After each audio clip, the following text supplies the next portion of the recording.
Military update news. Fact, the U.S. Air Force could send this old bomber to pulverize North Korea. Enough with missiles, let's talk about one last application of the B-52. It serves as a highly visible means to make a show of force. Aircraft remain one of the more vulnerable ways to deploy a nuclear weapon when compared to ballistic missiles launched from submerged submarines or silos deep underground in the United States. But the latter two systems are hard to show off, whereas you can deploy a B-52 closer to a crisis zone, and have it perform overflights to send a clear threatening message. Silly diplomatic posturing of no military value, you say?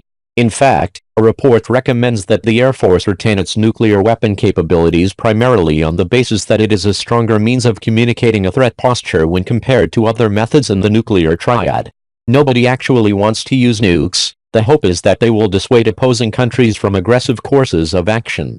So, you can occasionally see reports of B-52s conducting overflights of airspace claimed by China over the South China Sea or a flyby of North Korea after a nuclear test. Just like the incidents where Russian Tu-95 Bear bombers buzz by the coast of England or California, the B-52's indiscreet character actually better serves the political purpose of the flybys. In the September 26 presidential debate pitting Hillary Clinton against Donald Trump, when questioned about nuclear doctrine, Trump stated, "But Russia has been expanding they have a much newer capability than we do. We have not been updating from the new standpoint. I looked the other night. I was seeing B-52s, they're old enough that your grandfather could be flying them. We are not keeping up with other countries." The gist of it appears to be the B-52 is an obsolete airplane that proves that the United States Air Force has fallen behind the rest of the world, particularly Russia. But those aircraft are really old, aren't they? You can call off the fact checkers on this one. The B-52 Stratofortress first flew in 1952 and ended its production run in 1962, so the 76 B-52Hs in Air Force service are older than nearly anyone flying them. Trump is literally accurate in stating that your grandfather may have flown the plane, in that there is at least one family with 3 generations of B-52 crew members. Such a storied plane is worthy of its own profile. How many planes can claim their own hairstyle, 1970s rock band, and cocktail? But we'll stick to the questions of its current relevance for now. The B-52, nicknamed the Buff, was originally intended to drop nuclear gravity bombs on the Soviet Union. That would already have been suicidal by the end of the 1960s given the rapid improvement of surface-to-air and air-to-air missiles, and would be even more so today. So what are they good for? Why is the U.S. Air Force still flying them? The B-52 has been deployed in virtually every major military conflict the United States has engaged in since the Gulf War. Why? The B-52 still has 2 things going for it. It can carry a lot of bombs and missiles. And it can carry them very far, 8,800 miles, before even factoring in-flight refueling. Which you should. The airframe also has a lot of space for upgrades. So basically, it's a long-distance bomb and missile truck. What if the target has air defenses? Then each B-52 can lug up to 20 AGM-86 air-launched cruise missiles which can carry both nuclear and conventional warheads across oceans and launch them from hundreds of miles away. If you need to surge a ton of firepower somewhere halfway across the world from the nearest airbase, the capability is there. But B-52s often haven't had to use expensive cruise missile, because most of America's recent opponents, such as the Taliban in Afghanistan or ISIS in Middle East, don't have the powerful surface-to-air missiles necessary to shoot at a B-52 flying at high altitude. B-52s loaded with 12 JDAM GPS-guided bombs or 4 to 10 GBU laser-guided bombs can orbit over battle zones, awaiting close air support requests from troops on the ground. Of course a jet fighter can do the same job, but fighters have shorter range, and can't loiter overhead for nearly as long. When the United States intervened against the Taliban in Afghanistan in 2001, it was B-52s and more modern B-1s flying from the United States lugging precision-guided bombs that dropped much of the initial ordnance because the U.S. Air Force did not yet have local air bases from which its fighters could operate from. Today, B-52s are actively flying missions against ISIS and the Taliban. I heard they'd be a great way to carpet bomb ISIS. Carpet bombing involves dropping hundreds or thousands of unguided bombs to carpet the target area. It's an indiscriminate technique which has a nasty shock effect. The B-52 is certainly capable of it. It can carry 51 conventional 500 or 750-pound bombs, or around 40 cluster bombs. B-52s did perform low-level carpet bombing attacks against Iraqi troops stuck in exposed defensive positions in the middle of the desert during the 1991 Gulf War. However, the Air Force is uninterested in carpet bombing today. It only works against densely concentrated targets, which certainly is not typical of the opponents it fights today. It also produces tons of collateral damage and couldn't be employed near civilian areas without causing heavy civilian casualties for minimal military benefit. Carpet bombing during World War II, even on the occasions it was militarily effective, produced disproportionately civilian, and at times even friendly, casualties. Blowing up an ISIS-held city would clearly be a war crime, and if that isn't enough to dissuade, then the obvious political and military consequences should be. So what else are the buffs good for? Being able to fly over great distances for hours is very handy for patrolling and interdicting large bodies of water. Think of the vastness of South China Sea, the control of which is contested by China. B-52s may not have the same sensors as the dedicated maritime patrol planes operated by the Navy, but some have been equipped with lightning and powerful Dragon's Eye surface search radar pods which can detect and identify vessels. Some have also been modified to carry 8 AGM-184 Harpoon anti-shipping missiles, the latest version of which has a range of over 160 miles. So B-52s could play a useful role in a maritime conflict. Now that we're back to talking about the B-52 as a sort of missile truck, there is even talk of using them as flying arsenal planes, possibly even to carry anti-aircraft missiles. Insanity, you say? Hear this one out. U.S. fighters are limited in the numbers of air-to-air missiles they can carry, particularly stealth fighters.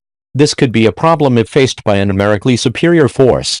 So instead, stealth fighters could ride point and use their hard-to-detect active electronically scanned array radars to spot approaching enemy aircraft, and then use data links and networking to relay that data to another platform such as a ship, or an arsenal plane such as a B-52 or B-1 loaded with dozens of very long-range air-to-air missiles. For now it's just a theory, and one with its limitations, particularly if the other side has stealth fighters. But it's one the Pentagon is actively considering. Enough with missiles, let's talk about one last application of the B-52. It serves as a highly visible means to make a show of force. Aircraft remain one of the more vulnerable ways to deploy a nuclear weapon when compared to ballistic missiles launched from submerged submarines or silos deep underground in the United States. But the latter two systems are hard to show off, whereas you can deploy a B-52 closer to a crisis zone, and have it perform overflights to send a clear threatening message. Silly diplomatic posturing of no military value, you say?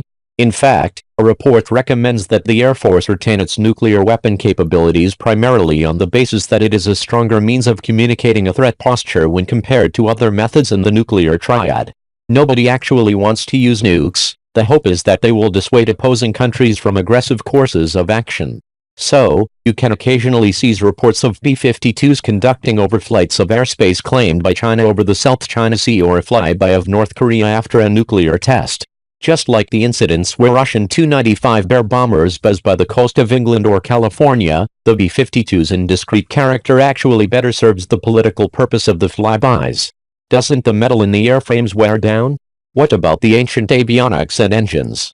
This is a consideration. But don't worry, the Air Force is confident its B-52s will remain airworthy through 2040 and possibly longer. This is thanks to the B-52's robust and conservative design, which allowed more tolerance for stress than later, higher-performing aircraft. Also, it's because the Air Force has invested billions of dollars in keeping the B-52 airworthy and up-to-date. Nonetheless, the avionics are old. A New York Times article described the old hydraulics and wiring, and glitchy, outdated computer systems that still remain in the B-52 despite various upgrades and add-ons. But the Air Force is spending $1 billion upgrading the buffs with its Connect avionics upgrade, including modernized displays, communication systems, and data links for networking with friendly forces. It will also soon install the new internal weapons bay upgrade, which will allow it to carry additional guided weapons in its bomb bay. The bay would carry 8 additional JDAM-type weapons, or even allow the B-52 to deploy miniature air-launched decoy-walled missiles which can confuse enemy air defenses and even deploy radar jamming systems. The B-52's old TF-33 turbofan engines are also inefficient, as in, 3,000 gallons an hour inefficient. The Air Force would like to replace them with something less costly to maintain and operate, but can't find the money, so they're floating a proposal to have a private company do the repairs on credit. Once the new engines were replaced, the government would use the money saved in fuel economy to pay back for the upgrade. Certainly an example in creative financing. Despite its flaws, the B-52s are still getting the job done, and the Air Force clearly thinks they are useful. This is not the true for all of its oldies but goodies. The top brass has been pushing to retire the A-10, another aged platform that also shines in low-threat environments. In 2015, after a B-52 crashed in an accident, the Air Force spent $13 million regenerating a B-52H retired to its famous aircraft boneyard in the Arizona desert to take its place, simply because $13 million is way less than the cost of any new bomber. There are still 12 more B-52Hs in reserve in the boneyard. Don't we already have better aircraft to replace the B-52? The Air Force does operate two more modern bombers, the B-2 Spirit stealth bomber and the B-1 Lancer. But neither is poised to completely replace the B-52. The B-2 Spirit is a stealth plane, which means it has a good chance of penetrating enemy air defenses. That's highly useful against a pure opponent, but there are only 20 of them in service. They are somewhat temperamental, and they cost $135,000 an hour to fly and maintain, almost twice the flying cost of the B-52. That expense, and the Spirit's reduced fuel and bomb load, mean that it's not really ideal to use it as an everyday bomb truck in relatively safe environments or to serve as a maritime patrol plane, though in the event of war with a peer power, its stealth abilities would certainly pay off. Nor is an undetectable stealth plane great for the whole diplomatic big stick mission either. The B-1B Lancer, on the other hand, does perform largely similar missions to the B-52, and it can carry more munitions, fly 25% faster 830 miles per hour, and with less visibility on radar. But in today's air defense environment, it's still too visible to be a proper stealth plane, and too slow to avoid interception.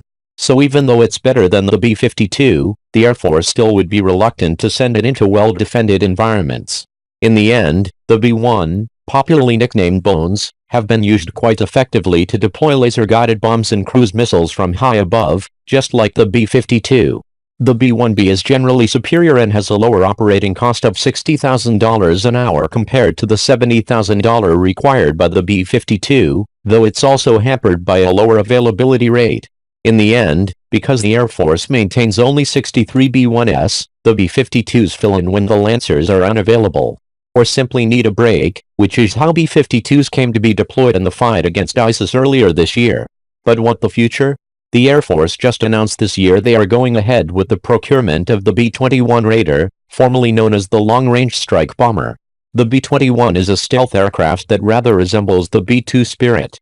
The idea behind the new B-21 is to have a long-range bomber that can cross oceans and operate undetected by powerful air defense radars deployed by China and Russia, including Levant radars normally more effective at detecting stealth planes. It'll be absolutely huge. Though only figuratively, it's thought to be slightly smaller than the B-2.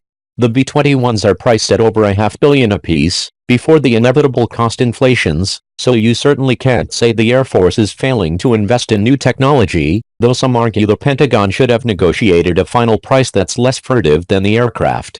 But doesn't Russia have a much newer capability than we do? Russia currently operates three types of bombers: the speedy Tu-22M3 Backfire, the even faster and larger Tu-160S Blackjack, and the Tu-95 Bear, all capable, Cold War-era designs. However, none of them are stealth aircraft capable of penetrating enemy air defenses like the B-2 or the forthcoming B-21. The swing-wing Tu-22M3 can fly over 70% faster than the B-1, but at the expense of carrying much less armament and fuel. Speed has not proven a sure defense for the type. One was shot down by Georgian surface-to-air missiles in 2008.